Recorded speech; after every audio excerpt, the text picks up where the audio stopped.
Hey, it's Wednesday night, and it's time for Trinity class. Tonight, at the Adawehi Healing Center, we meditated on the energy of discovery. And so we're doing an exercise tonight to help you build your discovery.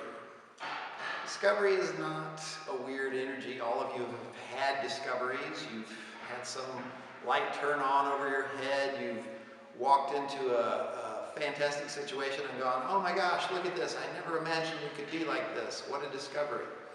You all know the sensation.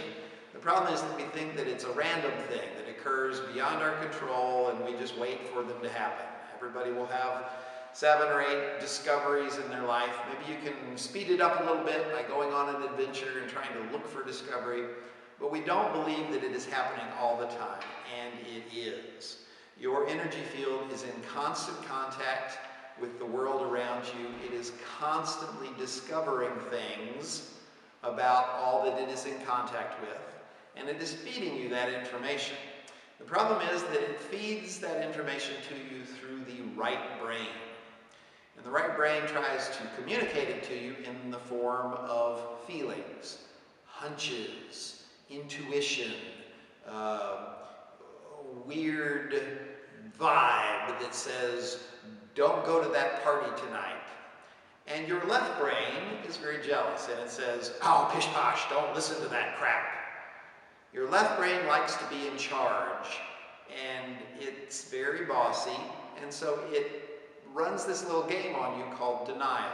Everything that your right brain tries to pass on to you in terms of information comes in the form of a feeling, and your left brain says, oh, that's not going to happen. You're just making that up. They won't react that way.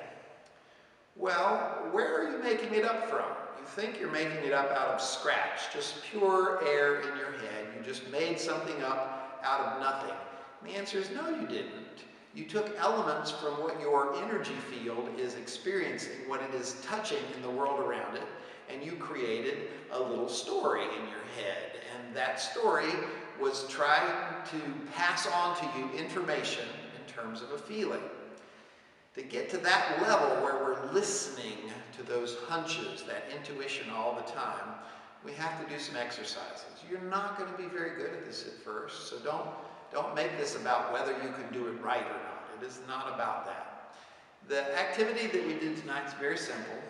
We had somebody stand in front of us, and we asked them to imagine some action that they were going to do, like take a step back, or pat your head and rub your tummy, or act like a weightlifter. Whatever they're going to do, they think of it, lock it into their head. And then I want you, the participant, to just make up a story. 3 stories, in fact. They will A, jump up and down. B, run around in a circle. Or C, and you make up something, whatever you think it is. And then we had them do whatever they did. That's what Brian did. Maybe you guessed correctly. Maybe you didn't. That's not the point. The point is you're beginning to let yourself listen to those made-up stories. Now, there's a way that you can fine-tune this, because the right brain wanders a little bit. It has a tendency to respond to, this is what I want to happen, this is what I fear will happen.